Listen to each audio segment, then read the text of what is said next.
दोस्तों, आपका स्वागत है मेरे साथ। तो मेरा नाम है करली और आज हम करने वाले हैं RSSB CET का पेपर सॉल्व। हाँ, वैसे मैं इतने स्लो मोशन में क्यों बात कर रहा हूँ, ठीक है। तो हमारे पास जो चीज़ है, मैं सबसे पहले RSSB की वेबसाइट पे मैंने टाइप किया www.rssb.alokraj.com।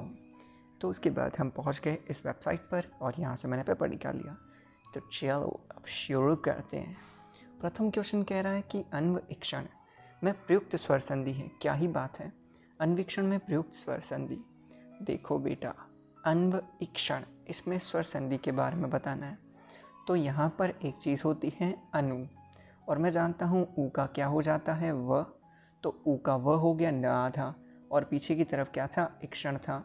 तो ये संधि जो निकल के आती है, ये निकल के आती है हमारे पास, वो है यण संधि।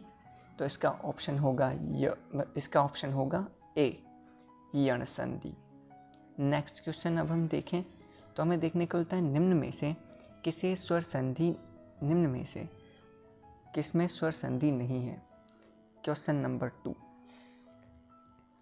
क्वेश्चन नंबर 2 क्या कहता है, जूम कर देता हूँ मैं थोड़ा,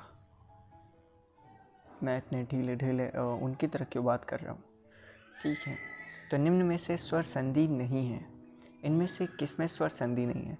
स्वर संधि का मतलब होता है जिसमें पहले भी स्वर हो और बाद में भी स्वर हो। जैसे कि इधर देखो नायिका, इसमें छोटी की मात्रा है, तो नायिका में तो स्वर संधि है क्या, हाँ इसमें स्वर संधि है। कौन सी, वो वाली अयादि स्वर संधि, ठीक है। मतेक्य, मत प्लस एक्य, मत त में अ होता है और उधर की तरफ एक क्या आ जाएगा, तो इसमें भी है। फिर उसके बाद भवन, तो भू प्लस अन, भू प्लस अन इसमें भी है। तो किस में नहीं है, शब्द में।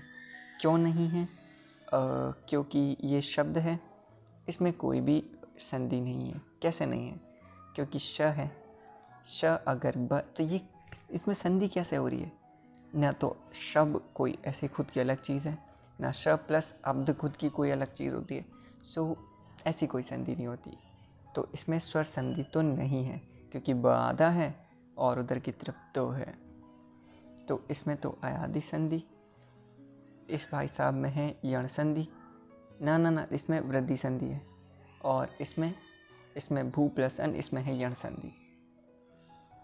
काल के प्रकार के आधार पर क्रिया के मुख्यतः कितने भेद होते हैं, ठीक है। काल के आधार पर क्रिया के मुख्यतः कितने भेद होते हैं। तो काल के बेसिस पे क्रिया के कितने भेद होते हैं, ये चीज़ मुझे नहीं पता। काल के मतलब टेंस, टेंस के बेसिस पे वर्ब कितने टाइप की होती है। तो टेंस के बेसिस पे वर्ब 3 टाइप की होती है, फर्स्ट फॉर्म, सेकंड फॉर्म और थर्ड फॉर्म। ये तो होती है। इंग्लिश में तो यह आता है, क्या पता हिंदी में थोड़ा ज़्यादा आता हो, तो इसको मैं छोड़ना चाहूँगा। If medical is written in as a temilak लिखा जाता है, तो अपने पास है कॉम्पाइल, इसको क्या लिखा जाएगा, ठीक है। तो सबसे पहले देखते हैं मेडिकल को। एम किस पे आता है, मैं 13, तो एम 13 पे आता है। लग गई, क्योंकि अभी चल चुकी है कूलर, मैं आता हूँ कूलर बंद करके। तो फाइनली हम आ चुके हैं फिर से। तो मेडिकल को हमें देखना है, तो एम तो आता है 13 पे, मैं अगर 13 आता है तो 3 और 1 कितना होता है, 4, 4 पे डी आता है, ई आता है 5 पे, तो ये भी किस पे आ रहा है, 5 पे आ रहा है, वेरी गुड। फिर से डी आया, डी किसने पे आता है, 4 पे, तो डी अगर 4 पे आता है तो अरे वाह। तो इसका मतलब ये है कि ये इनका उल्टा है, यानी कि अगर मैं 27 में से 13 माइनस कर रहा हूँ तो मुझे देखने को मिलेगा 4 और 1 14। कुल मिलाकर इसी का उल्टा है ये, ठीक है। फिर उसके बाद ओ ध्यान से देखा तुमने, DEM, तो ये तीनों उल्टे दे रखे, और ये ICAL है, तो IC तो ICAL, तो I तो वहीं पर है और CAL का LAC कर दिया, तो ये ओके हो गया। अभी इधर देखो, हमारे दे रखा है लिखा गया है, तो कंपाइल का कोड लिखना है, तो ये COM, इसको उल्टा कर दो, MOC, और अदर की तरफ P वैसा कैसा पाइल, ठीक है, और ELI, ठीक है, तो MOC फिर P वैसा कैसा और ELI, तो ये चौथा ऑप्शन सही हो गया, ये ऑप्शन, तो इसमें ऑप्शन सही होगा चौथा। अब यहाँ पर सीरीज़ दे रखी है हमें, तो इसमें अनंत पदों का योग निकालना है। देखो यार, अनंत पदों के योग का डायरेक्ट फॉर्मूला होता है SN = अनंत पदों के योग का फॉर्मूला SN = आई गेस मुझे थोड़ा रुकना चाहिए यहाँ पर, क्योंकि मैंने AN = A + N-1 × D ये वाले फॉर्मूले तो देखे हुए हैं, लेकिन अनंत पदों के योग का जो शायद 1/, कुछ तो आता है अच्छा सा, ठीक है, 10th में पढ़ा था पर मैं भूल गया हूँ, तो अभी इसको थोड़ा सा स्किप करते हैं। जानता हूँ उसमें थोड़ी सी हवा निकल गई, पर क्या है अगर पढ़ा नहीं है तो, और पढ़ने के स्थान पर मैं ये ऐसी हरकतें कर रहा हूँ तो कैसन काम चलेगा बब्बू। तो अब हम देखने वाले हैं, कुछ लड़कियाँ एक पंक्ति में खड़ी हैं, कविता बाएं और, देखो ये रीजनिंग का सवाल है जो अब तक मैंने ट्राई नहीं किया, पर फिर भी मैं बता सकता हूँ ना, बिना रीजनिंग किए ये चीज़ें करना बेवकूफ़ी होगी। कुछ विद्यार्थी एक पंक्ति में एक ही दिशा में मुख करके खड़े हुए हैं, ये भी रीजनिंग का सवाल है, इसमें भी थोड़ी सी हवा निकल गई। तो विक्रम साराभाई स्पेस सेंटर कहाँ पर है, देखो यार, विक्रम साराभाई स्पेस सेंटर अंतरिक्ष केंद्र, ये तो कंफर्म है अपने उधर की तरफ ही है, या तो हैदराबाद होगा, या बेंगलुरु होगा, या त्रिवंतपुरम होगा। वैसे मैंने तीनों पे बोलते हुए निशाने अलग अलग जगह लगाए थे पर वो सब छोड़ो। तो अगर स्पेस सेंटर चाहिए तो ये बेंगलुरु में होना चाहिए, क्यों? क्योंकि विक्रम साराभाई ने विक्रम साराभाई और अपने APJ अब्दुल कलाम सर, इन दोनों ने मिलकर जो रॉकेट बनवाए थे वो यहीं पर, मतलब कुल मिलाकर इसरो की स्थापना का श्रेय हम विक्रम साराभाई को देते हैं, और मेरे हिसाब से इन्होंने बेंगलुरु में सबसे पहले सेंटर तो वहीं होना चाहिए, इतना मुझे लगता है। अ कोइल ऑफ फायर, अरे ये तो मेरे फेवरेट सवाल है। क्या यहाँ से एक क्वेश्चन आ रहा है अपने पास, ध्यान से देखो, ये फिज़िक्स का क्वेश्चन है और फिज़िक्स मुझे बहुत ही अच्छे तरीके से आती है। अगर मेरे पास 500 फेरों की एक कुंडली है, इसका एरिया कितना है ये दे रखा है, इसमें धारा कितनी है इतनी बह रही है 1.5 एम्पियर, तो कुंडली में चुंबकीय आघूर्ण ज्ञात करो, तो M = NIA हो जाएगा।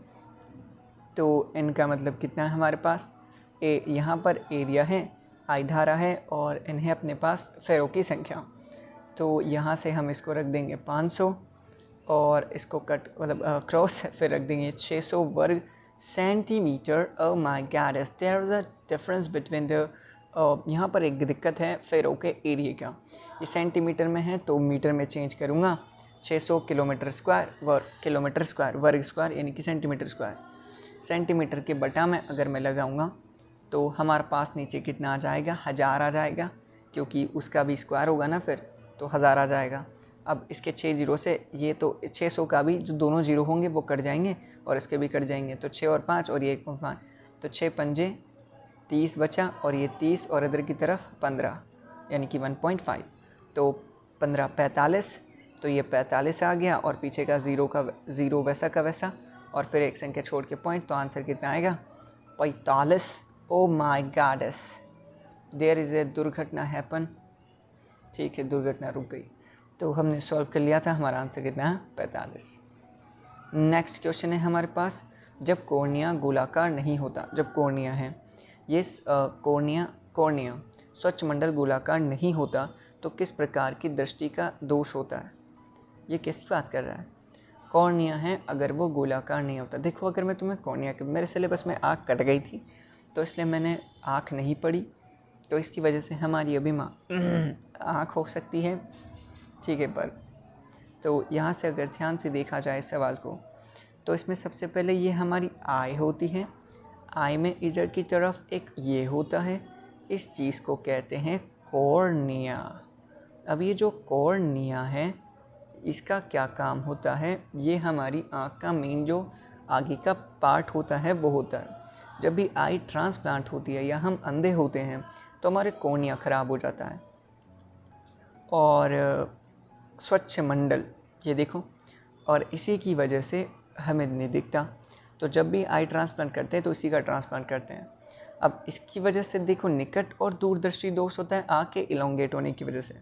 जो हमारी आई है जब वो इलोंगेट हो जाती हैं तो इसकी वजह से होता है अपने पास इलोंगेट होने पर निकट दृष्टि दोष, मतलब दूर की चीज़ें दिखाई नहीं होती। और अगर ये थोड़ी सी ऐसे हो गई, ऐसे ओवल शेप में, तो हमें हो जाएगा दूरदर्शी दोष, मतलब हाइपर मेट्रोपिया, मतलब पास की चीज़ें दिखाई नहीं देंगी हमें। ठीक है, तो हाइपर पास की दिखाई नहीं देंगी तो उसको दूरदर्शी दोष बोलते हैं हाइपर, और दूर की दिखाई नहीं देती है तो उसको निकट दृष्टि दोष, जिसका मायोपिया। एक होता है एसिस, ये मोतिया बिंदु। मोतिया बिंब तो होता है जब कॉर्निया जो होता है, जैसे ये अपना कॉर्निया है, इस पर वाइट से डॉट आ जाएंगे, जो अपना डार्क सा होता है ना वो वाइट होने लगता है। तो इसकी वजह से ये होता है। तो हमारे पास जो दिक्कत है वो मेरे हिसाब से इस बार ये होनी चाहिए। मुझे पक्का नहीं पता क्योंकि मैंने इसके बारे में ज़्यादा पढ़ा नहीं है, पर अगर ऑप्शन एलिमिनेट मेथड के हिसाब से चूज़ करूँ तो मैं सी चूज़ करना चाहूँगा। निम्नलिखित में से पुरुषवाचक सर्वनाम। पुरुष यहाँ से हम पुरुष दर्शा रहा करना है, लड़कियाँ भी बोल सकती हैं। आज हमारी पारी हो रही है, ठीक है। मैं लड़की भी अपने लिए मैं इस्तेमाल कर सकती है, ओके। वे लड़कियाँ भी अपने लिए वे इस्तेमाल कर सकती हैं। वे कहाँ जा, नहीं, हाँ, वे कहाँ जा रही हैं। अगर किसी की मम्मी को देखना है तो वे कहाँ जा रही हैं, तो ऐसे बोल सकते हैं। तो ये भी पुरुषवाचक नहीं है। आप हम किसी लेडी को भी बोलते हैं, जैसे मैम आप कहाँ जा रहे हो, आपका नाम क्या है, हे सुंदरी आपका नाम तो बता दीजिए, ऐसे कुछ वर्ड्स होते हैं। तो आप भी मुझे तो पुरुषवाचक नहीं लग रहा, हम भी पुरुषवाचक नहीं लग रहा, वे भी पुरुषवाचक नहीं लग रहा। ये क्या बात है, थोड़ा सा गड़बड़ लग रही है हमको। निम्न में से अन्य पुरुष सर्वनाम है, ठीक है, अन्य पुरुष, ओ माय गॉडेस। इसका मतलब ये वो नहीं पूछ रहा लिंग पुल्लिंग वाला, ये पूछ रहा है प्रथम पुरुष, द्वितीय पुरुष और जो तृतीय पुरुष टाइप का। जैसे कि अगर मैं अपने बारे में बात करूँ तो मैं प्रथम पुरुष, यानी कि मैं खुद को जस्टिफाई कर रहा हूँ। अगर मैं यहाँ बैठकर हमारे मुकेश सर के बारे में बात कर रहा हूँ, जो हमें हिंदी पढ़ाता है, मैं कह रहा हूँ साला तल्ला कहीं का, तो ये बात मैं किसी को बता रहा हूँ, तो ये होगी, ये क्या होगी, ये होगा, ये दूसरा होगा, तीसरा पुरुष होगा, ये दूसरा पुरुष होगा, दूसरा होगा, तीसरा होगा। ना ना ना ना, अगर मैं मेरे सामने वाले किसी बंदे को उसके बारे में बता रहा हूँ तू कुत्ता है साले, ज़्यादा बोलना नहीं, तो वो दूसरा वाला होगा। तीसरा वाला जब हम दोनों मिलकर किसी तीसरे के बारे में बात कर रहे हैं, यार तेरे स्कूल में पढ़ने वाले, चलो चलो छोड़ो, आगे बढ़ते हैं। तो हमारे पास नेक्स्ट क्वेश्चन, इसमें थोड़ा सा मुझे डाउट है, लेकिन अन्य पुरुष मतलब वे, उसके बारे में अलग, यार वो तो दल्ला आदमी है। ये आप, मैं और ये तो आसपास वाले लोगों के बारे में, और इसमें ऑप्शन आएगा वे क्यों, क्योंकि वे हम किसी अन्य बंदे के लिए, जब कोई जोड़ते जा रही देखो उससे, वो तो बहुत ही ज़्यादा शानदार है, लड़के की बात कर रहा हूँ, हरामियों। तो इस तरीके की चीज़ें यहाँ पर होती हैं। अब यहाँ पर एक चीज़ आती है, नेक्स्ट क्वेश्चन, निम्न में से जातिवाचक संज्ञा नहीं है। जाति जो पूरे एक समाज का बोध कराती है, भोग कैसे करवाएगी क्या छोड़ो। निम्न में से जातिवाचक संज्ञा नहीं है, ओके। गांव से हमें पूरी जाति का बोध होता है क्या? गांव में क्या आ जाता है, क्या सारे गांव आ जाते हैं? सती में तो सारी सतियाँ आ गई जो अब तक ऐसे खुद को जला के मरी थी। विद्वानों में सारे ज्ञानी आ जाते हैं जो विद्यालयों में बैठे हुए हैं। गांव में सारे गांव आ गए, अच्छा जी, गांव में सारे गांव। ठगी तो एक वो होती है ना, कृत्य, किसी को ठग लिया, तो यहाँ पर मैं ठगी चूज करूँगा। तो काफ़ी अच्छे क्वेश्चन आ रहे हैं। अब यहाँ से ये पूछ रहा है कि क्रिया क्या है, क्या बात है। ओह, वह लड़का बस चला रहा वह लड़का चल बसा। ओ माय गॉड, बेचारा चल बसा। शिक्षक विद्यार्थी से किताब पढ़वाता है। ये पढ़वाता है यानी कि वेदांत पढ़ता है, ये खुद पढ़ रहा है। राम रोटी खाता है। राम रोटी खाता है, ठीक है, खुद ही तो खा रहा है ना। वेदांत पढ़ता है, खुद ही पढ़ रहा है, वेदांत भी खुद पढ़ रहा है। देखो मैंने अभी तक क्लियर नहीं पढ़ी तो आई एम सॉरी दैट कि मैं ये क्वेश्चन नहीं कर पाऊँगा, पर तुम कर पा रहे हो तो मुझे क्वेश्चन में आंसर दे देना, सॉरी कमेंट डाउन में आंसर दे देना। नेक्स्ट क्वेश्चन यहाँ पर हमारे पास है सूची 1 सूची 2 को सम्मिलित कीजिए, थोड़ा जल्दी करना पड़ेगा। सूची 1 सूची 2 का हमें उत्तर देना है। एक है ऊर्ध्व अवसान तीत युद्ध सुधा, ठीक है, विपरीतार्थक शब्द। ऊर्ध्व का मतलब होता है ऊंचा, ऊर्ध्व, सुधा गरल, ठीक है। अवसान, ऊर्ध्व का मतलब होता है भैया जी सीधा, ऊर्ध्व का मतलब तो खड़ा होगा ना, तो लेटा। मधुर तो ना, आरंभ ना, आरंभ है अंत का। गरल, यार मुझे तो ऊर्ध्व का तो अध ही लग रहा है, यानी कि ए में दूसरा एक ही ऑप्शन में, ऑप्शन सी, तो ऑप्शन सी सही। कितने इजी क्वेश्चन दिए थे इसने, मैंने तो पढ़े भी तब भी मैं करता हूँ। धीरे धीरे में कौन सा समास है? धीरे धीरे में कौन सा समास है? ठीक है, धीरे धीरे, एक एक, एक एक, ये तो द्वंद्व तो नहीं हो रहा, दोनों साथ में ही चल रहे हैं। कर्मधारण, देखो धीरे धीरे से क्या ही कर्मधारण करेगा। द्विगु समाज, ये ठीक लग रहा है, पर मैंने अभी समाज भी नहीं पढ़े, तो आई एम सॉरी दैट कि मैं क्वेश्चन नहीं कर पाऊँगा। कृपया आप मुझे इसका जवाब कमेंट सेक्शन में दे दें, धन्यवाद।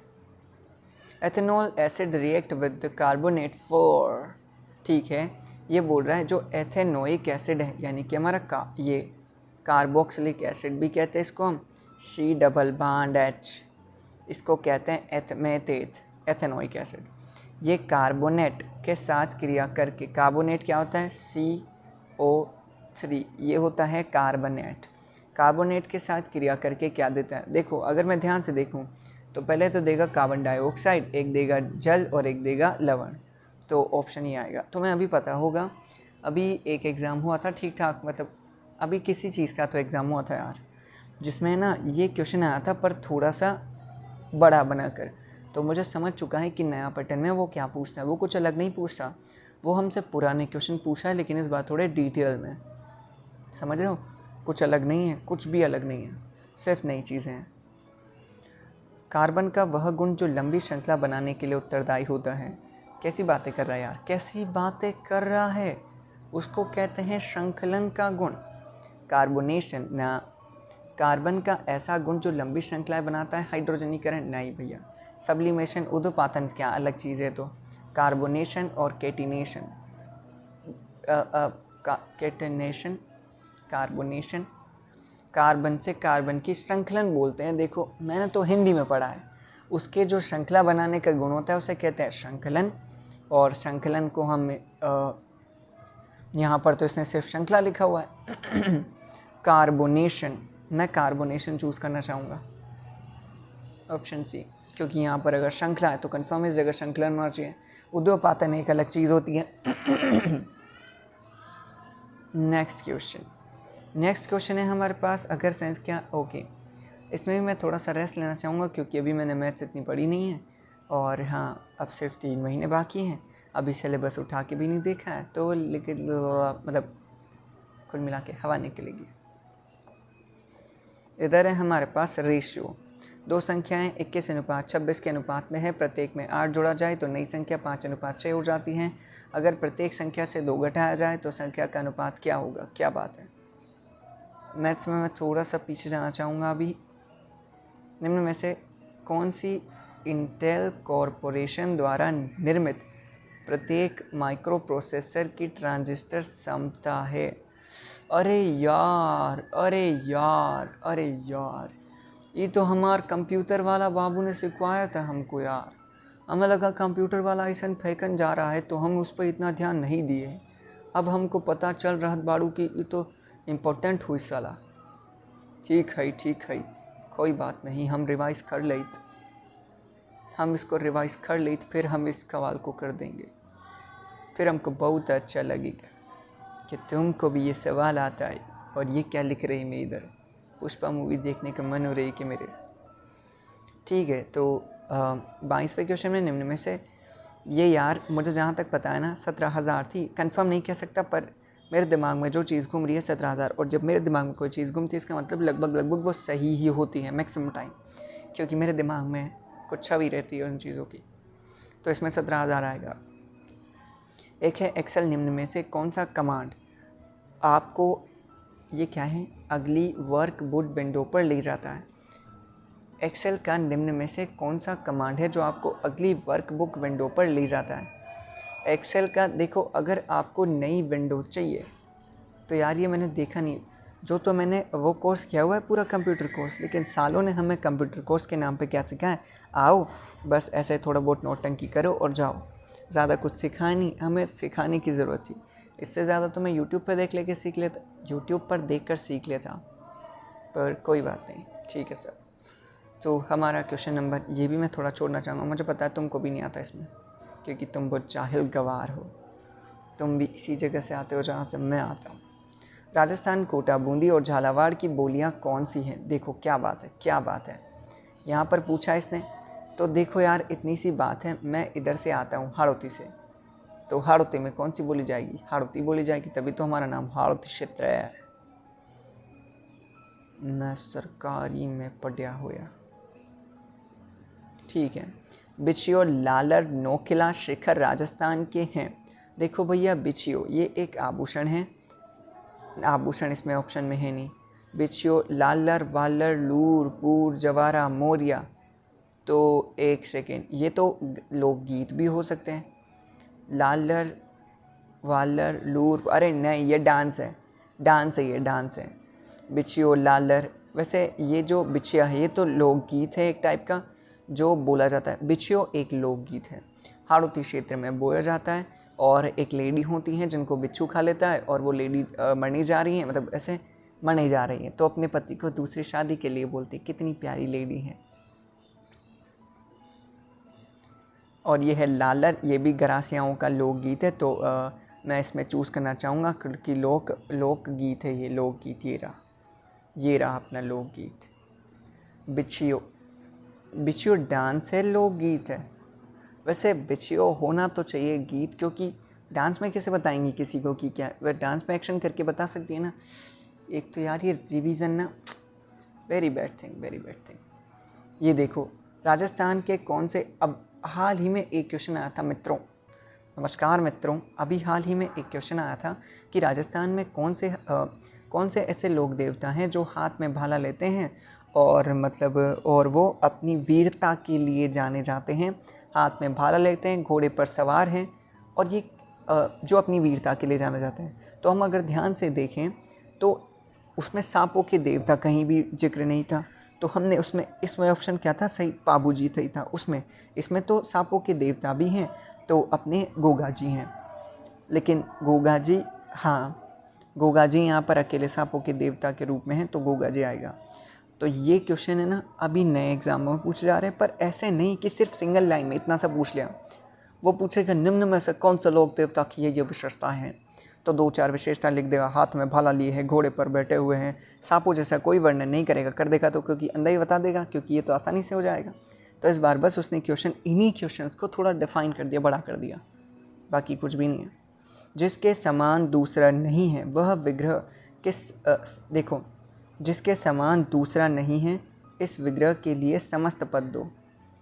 अद्वितीय, अद्वितीय आएगा यार, कैसी बातें कर रहा है ये, अद्वितीय आएगा। 8 वार 9 त्योहार लोकोक्ति का अर्थ है 8 दिन हैं और 9 त्योहार आते हैं, मतलब मौज मस्ती से जीवन बिताना। 8 तो दिन होते हैं, 9 त्योहार होता है, यानी 8 तो दिन हैं 9 त्योहार। ये तो मेरे हिसाब से मौज मस्ती से जीवन बिताना, देखी देखी परिवर्तन। सच्ची बताऊं तो मुझे इसका मतलब नहीं पता। नेक्स्ट क्वेश्चन, कार्यालयीय पत्रों में अधोलेखन में प्रयुक्त होने वाला शब्द है। कार्यालय पत्र में अधोलेखन में प्रयुक्त होने वाला शब्द है सेवा में श्रीमान प्रधानाध्यापक महोदय। ये सभी यूज़ होते हैं यार इसमें। तो अधोलेखन में प्रयुक्त होने वाला शब्द, अगर तुम्हें पता हो तो तुमने कभी स्कूला में पत्र लिखा होगा, तो स्कूला में तुम्हें सेवा में श्रीमान प्रधानाध्यापक महोदय, फिर लास्ट में लिखते हैं भवदीय, ये सभी तो यूज़ होते हैं उसमें। पर क्या लास्ट में भवदीय यूज़ किया जाएगा? क्योंकि आपका भवदीय शिष्य, लेकिन कार्यालय, अगर आप अपने एक कलीग से दूसरे कलीग को लिख रहे हो तो उसका भवदीय थोड़ी लिखेंगे, तो इसमें भवदीय ऑप्शन चूज़ नहीं किया जाएगा। महोदय तो रेस्पेक्ट में लिख देते हैं, सेवा में श्रीमान भवदीय, ठीक है। किस दुख ना ना ना ना ना ना ना ना ना, समझ गया। ना तो सेवा में आएगा ना श्रीमान आएगा, क्योंकि आप अपने एक दूसरे ऐसा है कि आप अपने एक जो जॉब फ्रेंड है उससे किसी दूसरे जॉब वाले इंसान को लिख रहे हो, तो उसको सेवा में श्रीमान थोड़ी लिखेंगे यार। और भवदीय भी क्यों लिखेंगे, उसका शिष्य थोड़ी है, तो महोदय लिखेंगे हम उसको, महोदय, हे महाशय। किसी दुकानदार ने 6 वस्तुएं 5 रुपए में खरीदी, उन्होंने 6 रुपए में 4 वस्तुओं के भाव से बेच दिया। अब बताइए उसका लाभ कितना। देखो अभी लाभानी सवाल मैंने नहीं देखे, तो मैं इसको थोड़ा सा स्किप करना चाहूँगा, तो थोड़ा सा स्किप कर देते हैं इसको। यो क्वेश्चन नंबर 31। तो आई गेस आज के लिए काफ़ी हो गया। वैसे मैं चाहता तो हूँ पूरे क्वेश्चन करना, और मुझे ज़रूरत है अब थोड़ा सा रिवीजन की। अब 120 क्वेश्चन आते हैं, तो बाय, अब मैं करने वाला हूँ अपने स्टडी। तो मैं मिलता हूँ तुमसे दोबारा ऐसी ही बकवास के साथ नए पेपर सॉल्व करने के लिए, और इस बार थोड़ा सा डेवलप होके आऊँगा। तो बाय बाय।